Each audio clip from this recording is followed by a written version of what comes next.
Yun. Ayan po guys. Pati yung patatas. Patatas na ilaw. Gusto nang anuhin. Wala na po daw siyang cat food. Hindi makabili. Lakas ng ulan. Hindi dila-dilaan pa yan. Oh, ano. Lulutuin natin yan mamaya. Tapusin na natin yung gupit mo, Jiber. Mukha kang syunga. Mukha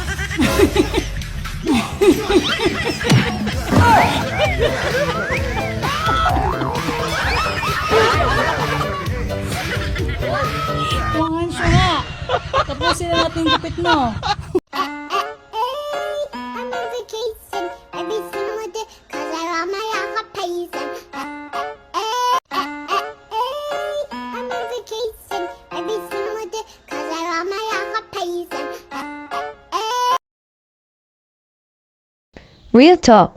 Nasa babae mismo ang control para hindi masira ang isang relasyon. Kung may gusto sa iyo ang lalaki at may asawa ka na, dapat lang naiwasan mo na. Kasi karamihan sa mga lalaki, kahit alam nilang may asawa na, susunggaban kanila basta't binibigyan mo ng motibo. Lalo na't tinatanggap mo mga binibigay nila. Take note, minsan kasi mali ang pag-entertain sa lalaki. Akala nyo kaibigan lang. Pero para sa kanila, may kahulugan na yun kahit wala naman talaga. Kaya girls, ingat kayo.